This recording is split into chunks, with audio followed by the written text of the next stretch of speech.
Welcome to Media 2, otherwise known as Interior and Exterior Delineation. Let's take a look at the syllabus here. The biggest thing for this course and most courses is what are we trying to get out of the course? The objectives, the academic objectives. And for us, the biggest thing is this is a media course, so it is a skills-based course. You're going to be learning to draw in various modes and means, and of course there are certain basic architectural and design elements, for example lines, shapes, tones, color, all that, and then also more judgment types of things, including composition. And we will be starting out by learning the basics by using our hand drawing techniques, and then we'll move on to electronic 3D modeling. So my personal objectives for the course, the big part of the early semester will be learning to understand and explore design using hand drawings. That's really the best use of hand drawings. We don't draw giant projects, giant renderings by hand so much anymore, unless you're doing it from a fine arts standpoint. Then the rest of the semester will be spent learning to realize your designs using some simple 3D modeling tools and also some rendering tools. And finally, the judgment of when to pick up a pencil and when to pick up a mouse. That is a hard decision, and being proficient at sort of the best aspects of both. So the sort of general topical outline, we're going to spend the first 4 weeks or so doing conceptual drawings, which are going to be hand-drawn drawings. And again, this is really the best use of hand-drawn skills is this early stage of design where I guess perhaps flexibility and ambiguity are more important than the precision. But then we will go into being more precise and modeling a project on a program called Sketchbook. And then finally, we will be doing some very nice high-quality rendering. And there are certain restrictions in this class. Obviously, if you are here and you're not listening to this recorded online, you will be subject to COVID restrictions. Obviously, the most important one being wear a mask. You'll want to wipe down the desk when you arrive, and once you choose a seat, you should stick to it. And no food or drink. So I will be developing a seating chart, which helps me remember who you all are. And if you are required to quarantine or isolate, then attendance by Zoom will be allowed. If I have not heard that you are required to quarantine or isolate, you can't make that decision on your own. It has to be through the school. So you will be required to attend in person. And I will be using Canvas a lot, and of course, it's helpful just to keep me organized and to help you be organized as well. And every assignment you'll find, and that includes homeworks, which are pretty much every night, and also the major graded assignments. There should be a description in there along with some supporting documentation. If you're lucky, maybe some examples of the assignment, particularly for the major assignments. Homework is credit or no credit. You either put it in on time, you get credit, or you don't. And for me, I want to encourage you to try to move forward at all times.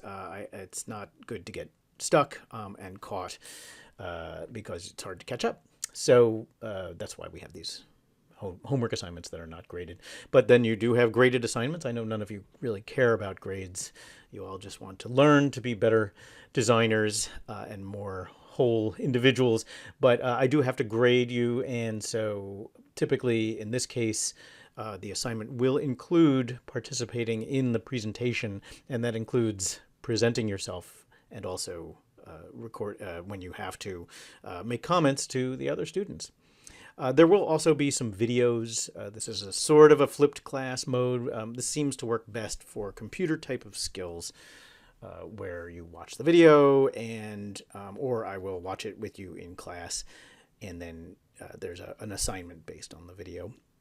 If you do watch it in class, which many of you will, please use headphones, and that will preserve the whole class really for me to give you help, which tends to work really well. Some students zip along and have no problems whatsoever, and I never even talk to them. But then other students, if you get stuck, sometimes it's just very frustrating to get yourself unstuck. And as if you have experienced this before, it can sometimes take a while. So let's first just talk about hand-drawn perspectives and what they're like, and we can compare them to electronic drawings. And there are some characteristics of hand drawing which are really great. They're quick. All you need is a pen and a pencil, and you can whip out a hand drawing very simply. And they can be used to study kind of an idea without the need to be overly aware of context or other sorts of details, materials. You can make a note as to the material without actually having to render it.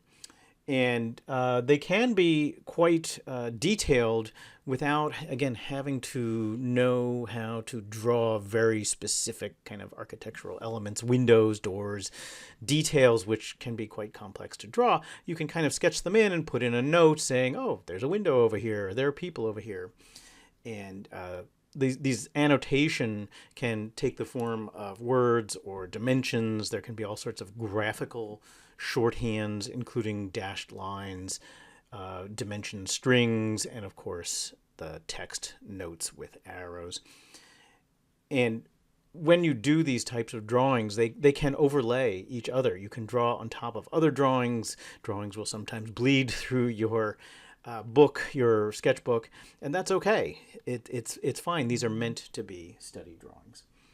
Finally, you can make them beautiful if you have the skills. It does take years and years to develop these sorts of skills, though. It's not the kind of thing you can just jump into and in a week you're good at it. And it is a manual skill. So for some of us, drawing that neatly with our hands is just not going to happen. With computer-aided drawing, there are two different kinds. Basically, there's 2D drawing and 3D drawing. And for the 2D drawing, you've probably already done some of this. I believe most of you have taken AutoCAD. It's very accurate. It's terrific for high-level details, construction drawings, that sort of thing. And you can do it in 2D with dimensions and notes, as we saw in sketch drawings. But these are much more rigorous in their formatting and organization. And they can be in 3D as well. In fact, you're seeing more and more construction drawings utilize these three-dimensional aspects because they're frequently construction assemblies are quite complicated. So these electronic drawings can be beautiful as well. It just depends on your skill set and also, of course, the vision to create something which has a strong appeal and message to it. And a lot of this is design judgment. It's something that you have to learn by trying and discussing and trying again and discussing again in a never-ending spiral. So anyway, electronic media, the big issue with it is it has a lot of different programs that are required because there's no one program that is kind of ruling them all and allows you to create a model and render it and then make the drawing look dramatic and interesting. It's just, there just isn't one, sadly. The pros and cons, the big thing with hand-drawn originals is that they can get lost or destroyed and they can be damaged. You can spill coffee on them. They can fade, they can smudge. And of course, my biggest pet peeve is there's no undo button. I can't tell you how many times in life I've wanted to hit undo, but it only works when you're drawing on the computer. So, and the beautiful thing is that all you need is a pen and paper, as mentioned. So they do have that immediacy. And there's, I think, a certain romanticism up to the napkin sketch that architects are famous for. Now, electronic documents, obviously the biggest part is you need a device, an electronic device, and highly specialized skills to create them. You can't just whip them out sitting over beers with a napkin. And you, of course, also need a device to look at them. Now, we can print these drawings, but typically your first line of defense is to look at them on the computer. And this leads to the problem with computer drawings. They don't get smudged or warped, but all computers will fail eventually. It's just the nature of the beast. So you need to be prepared with backups, prepared for the possibility that your drawings can become corrupted. So, and then finally, there is the biggest advantage of the computer besides the precision, which is that it is a unified process. You can really start from the earliest stages of design and see it through to construction drawings and even construction management and all that. So really terrific. And I think that working on the computer makes collaboration so much easier, and the accuracy that comes with that increased collaboration. So let's take a look at some orthographic drawings, and I think you know what I mean when I say orthographic drawings, don't you? I hope you do. And so if I were to ask you to draw this site plan here of this little 3D model that I pulled out, I'm sure that you could do it, right? We know that orthographic drawings have certain basic principles. They don't have perspective in them, so there is no vanishing point. Every line can be measured. So that view, which was a perspective view, we can view it from above. I guess the convention is that it's up 1,000 feet above the project, and you're looking straight down, so your line of sight is perpendicular to the roof. And again, no distortion, no perspective, no vanishing points. Any line could be measured using an architect's scale. Now, one of the big differences between a site plan and a floor plan is that with the floor plan, you want to indicate the wall location as well. Now, here I've shown the site plan with the outline indicated in blue, but then the dashed line indicates the inner surface of the wall. In fact, you can even see objects below. And this is one of the great features of orthographic drawings, is that you don't need to be fully realistic. You can draw things that you don't see. And this is the site plan view, but if we go to the floor plan view, you can see the thickness of the walls all the way around the drawing, but then you can also see the objects inside the space. You can see things with a much greater detail, and it's sort of like if you had X-ray vision or a giant sawzall and you cut off the top of the building. Now, what about exterior elevations? Can you draw the exterior elevations of these from these views? And in fact, I think you can. Now, I'm going to cheat a little bit here because I can't hand draw quite that quickly, but I can use the computer to show you that, from this view, we can, of course, create the south elevation, and this will be a sort of flattened view of our drawing. There's no perspective, just like in the plan, and it will, of course, allow us to be much more precise. We can measure any line on here. If we want a 6'8" door, we can draw it at just that. And each of these elevations, we can create them from that perspective view. Now, I'm creating them from the computer model to make my life easier. But again, you can see the flattened view. We can really start to see the proportions of this exterior elevation. And once you get used to that, creating these views from 3D views, you can create, this is the north elevation of this project. And again, you can compare it to the south elevation. You can study the proportions and all that. Learned also something about perspective drawing and the ways that you can use line weight. And if you have a drawing with basically no line weights, or I guess one line weight, it just doesn't read as well. And having an emphasis, a heavy line weight for the outline of the drawing, and then a medium line weight for major divisions, say openings in the building, or major exterior elements in this case, and then light lines for detail elements. And this is just a simple, kind of fairly sloppy sketch, but having those line weights really helps you to distinguish the different elements of the drawing. So much for review. Let's talk about conceptual drawings. And these are what we will be doing during the hand-drawn section. And these are not formal presentation drawings. These aren't fully rendered, colored, textured drawings. These are typically what you might see in a design notebook. And they're often done with pen and pencil, with some hatching, occasionally some color. And we'll look at, there's a couple different kinds. We'll take a look at each one.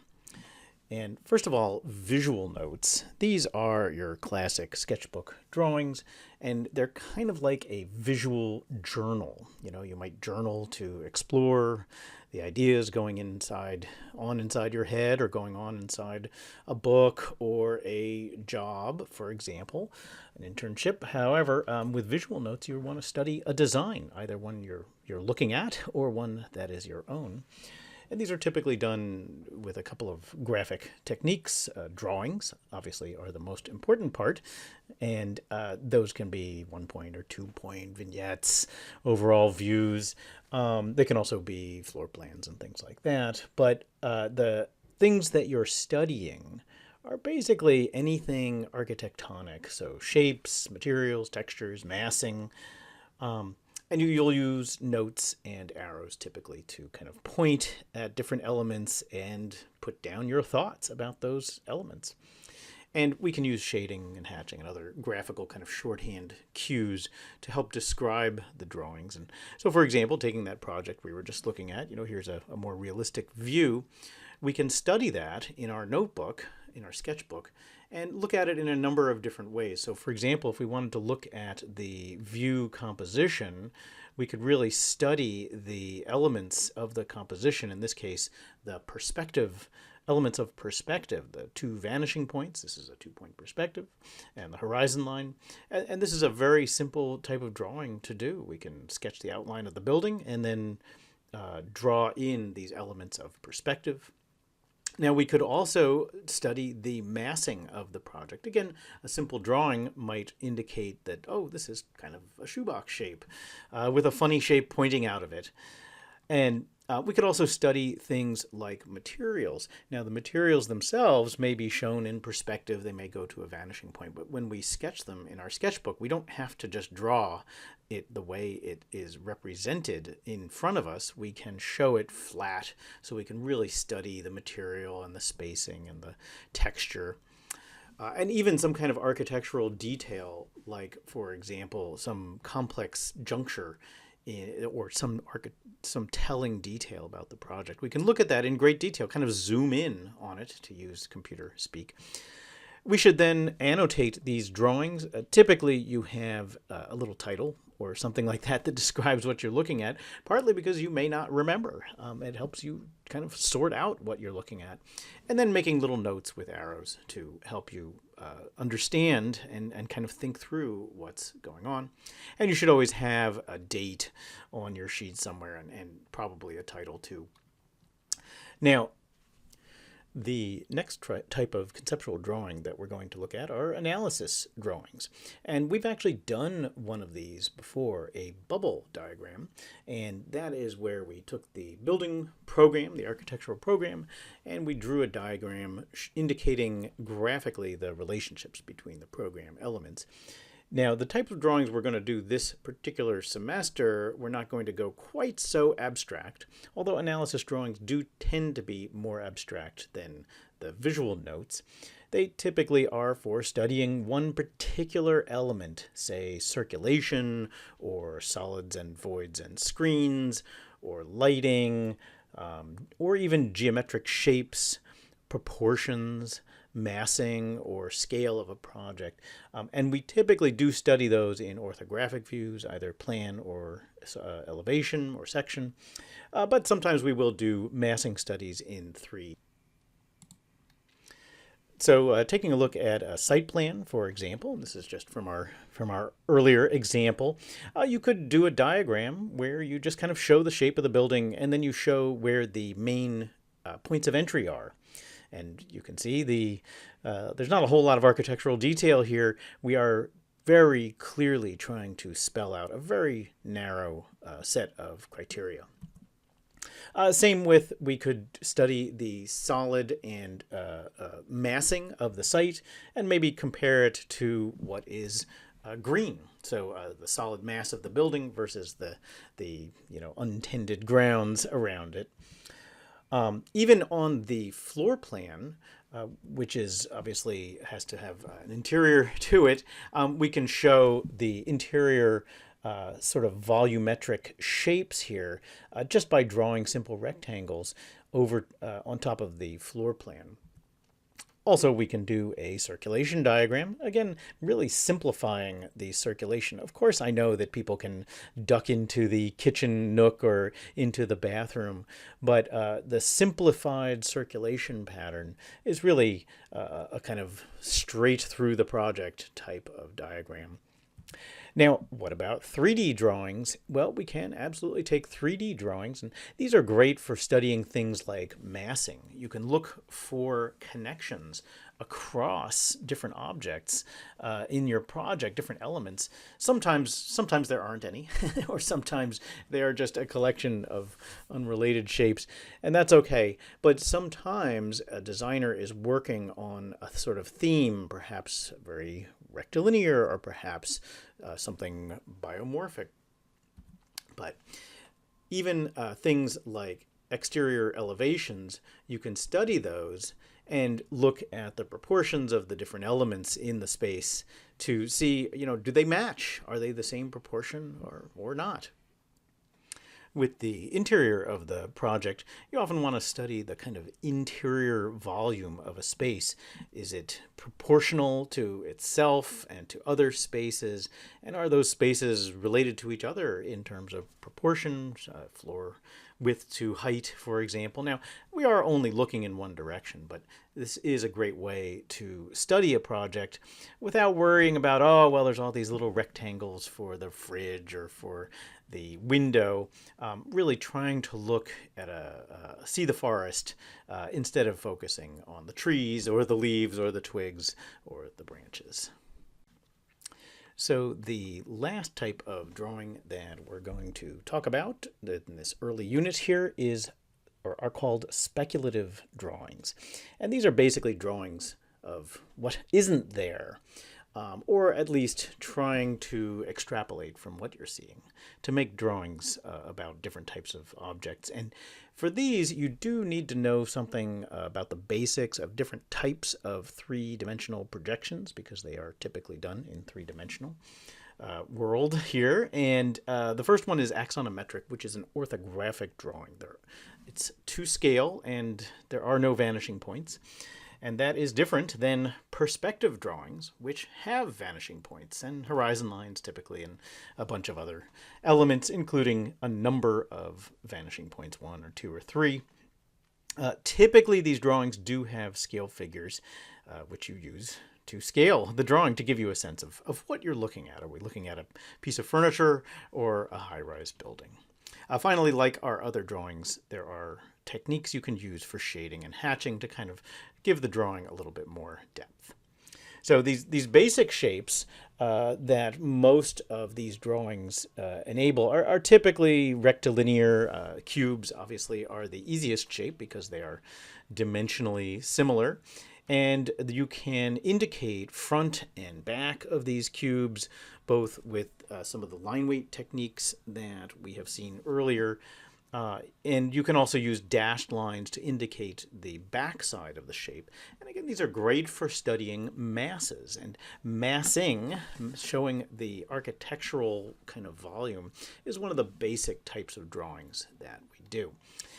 Now, orthographic drawings, which is the axonometric, that's basically defined as a drawing, which, as I mentioned, is a measured drawing. So each dimension, either horizontally or vertically, can be measured using an architect's scale.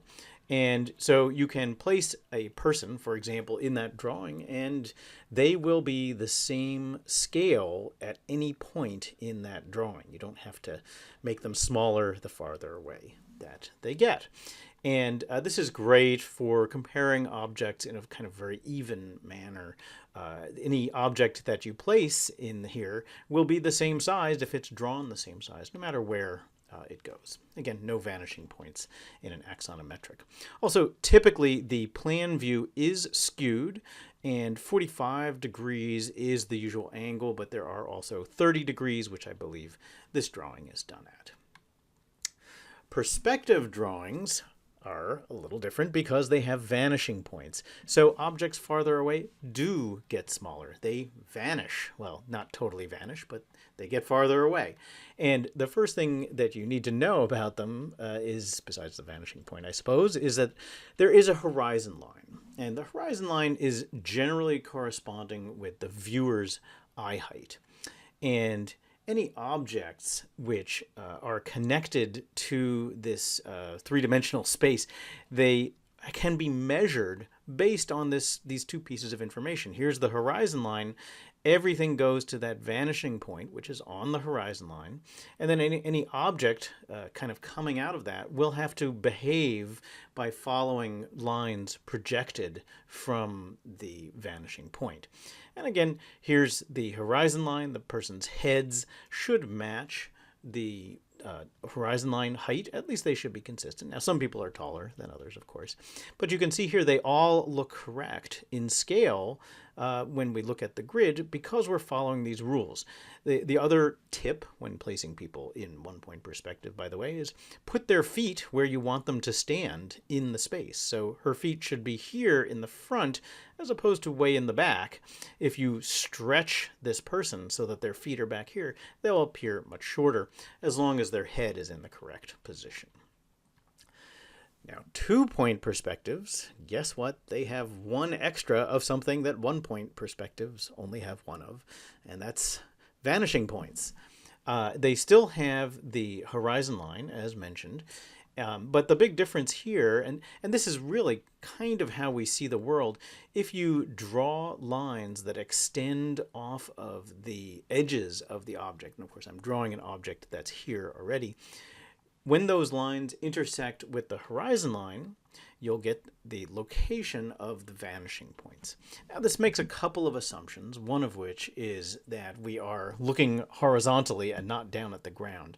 But that's typically the way you do architectural perspectives. The other thing is vertical lines. You see how they're parallel to each other. And again, that is a constraint that we typically use in these two-point perspectives. And like we saw before, we can place people in these drawings. And as long as their heads are more or less in a consistent position referencing that horizon line, you can move them forward or backward in the space by kind of controlling where their feet are. Again, that's the most simple way of making people look correct in your three-dimensional representations. Now, finally, the one we don't use quite as much, but it does have a very grandiose kind of look to it, is a three-point perspective. Now, 3 points, there are, you guessed it, 3 vanishing points. The vertical lines are no longer parallel. They all go up to a vanishing point somewhere up above my screen. They still have a horizon line. And again, that corresponds to the location of the 2 horizontal vanishing points, which you can get by connecting the lines, connecting the horizontal lines. But the vertical lines can be extended to locate that vertical vanishing point. Again, that's way off somewhere, and who knows where. But we can place people based on these same rules that we used before. So finally, there should be some vocabulary that you have to remember. There's always vocabulary.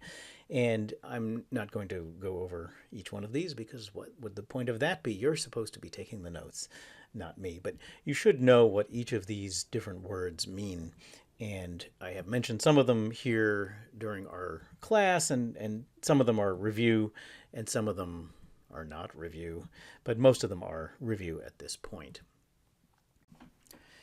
Well, everybody always wants to know, what am I supposed to do next? And the big thing that you're supposed to do next is go get yourself a sketchbook. And if you don't already have one, you can probably pick one up at the art store in Beverly or wherever you might be. And it is perfectly fine for you to use a sketchbook you already own. Just you might want to keep it organized by having one section for this class where you can do where you'll be able to practice the different types of drawings that we have talked about so far. And the big thing with the sketchbook is, first of all, the first assignment, I'm really kind of interested just to see what you can draw, but also to see how organized you are. You can tell a lot by how people think, by what they choose to draw. And the sketches are absolutely meant to be informal. You can use pen or pencil, whatever you feel most comfortable with. I'm left-handed, so I do tend to stay away from the softer pencils. But pen is a little scary for a lot of people. And what you can draw, well, I kind of leave it up to you.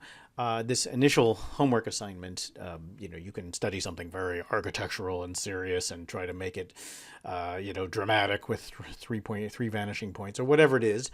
That's fine. But you can also study some other object around you.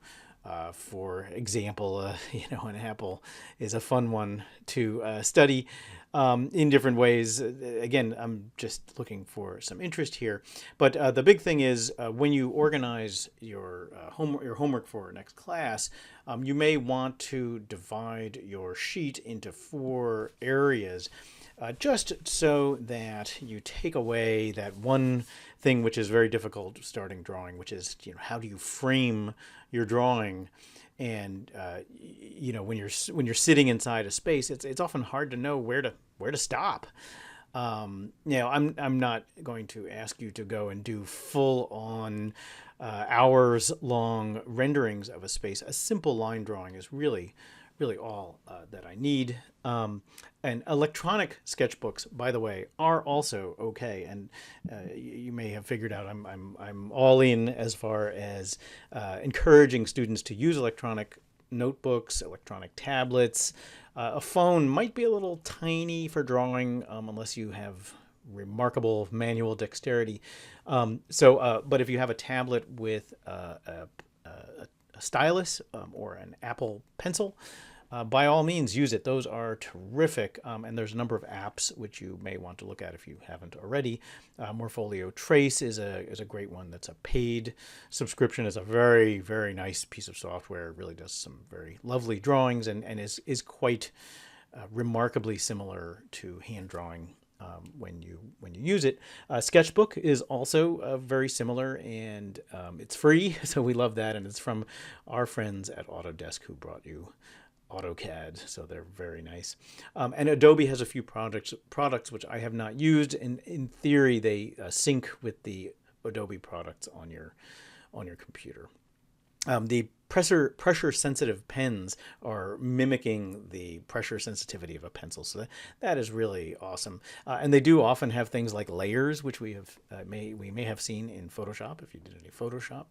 And you can import photos, and this, of course, is the best thing for our upcoming homework assignment, because I'm going to ask you to go and draw from the dreaded real world, and the dreaded real world can sometimes get cold or rainy or snowy, and so it is nice to be able to draw from photos right on top of them, and you can import them right over into most of these programs. So what is our homework? Our homework, well, first of all, go get a sketchbook if you don't have one, and you should bring that to class for the first couple of weeks. Because for me, taking your notes during these first couple of weeks will be by hand. Now, as I said, if you've got a tablet and you'd rather use that, more power to you. You should also read the handout on Canvas, which is called Visual Notes. It's in the Files section of Canvas, but I also put it on the first homework assignment for this class, which you'll see marked with a kind of green tag on it. And what I'd like you to do is make a sheet with 4 boxes, and at least 4 boxes anyway, and study some interesting space that you're in on campus. You can do it outside if the weather is nice, but given that it's February, it's probably not going to be nice. So by all means, just sit in that space, and you can draw anything that you choose in any means that you prefer, 2D, 3D, you can draw an elevation. These are sketches, so probably 5 minutes a sketch is plenty. But I would like you to, spend 4 minutes drawing the drawing and 1 minute putting some annotation in there. Why did you draw it? Why did you think it was interesting? You could draw a doorknob for all I care, but I am interested to know why you chose it. So you are required to photograph your sketchbook, and the biggest reason that you have to do this is because I'm trying to avoid having people hand in physical objects if possible. What this means is, first of all, you have to find a place to photograph it. A few words of advice: in your dorm room under a light in the middle of the night is not a good idea. Better is to use natural light, preferably a north-facing window, which is much softer and diffused, so you won't get any harsh, or you'll get fewer harsh shadows. In fact, an overcast day facing that north-facing window is even better. And you can hold the notebook flat with something. If you go, I think, up into room 314 of the VPAC, you will probably find some bits and pieces of junk lying around that you can consistently hold the book down with. Or if you have a spiral notebook, sketchbook, it will fold flat and open. And do your best to try to make the view square in your camera. Taking a shot of an entire sheet is a great idea. And then finally, if you have an iPhone and that has a Notes app on it, and that has the ability to scan in a document in a quite effective way, because it allows you to correct for any perspective. And it also tends to get rid of any weird shadows, or at least that gets rid of some of the shadows. You just click on the little camera icon at the bottom of the Notes app, and it'll say, what do you want to do? And if you scan it, it is very good for black and white drawings. So get to work, go home, get your sketchbook, and do a couple of sketches for next class. Post those scanned pictures or photographed pictures of your notebook to Canvas, and I'll see you next class.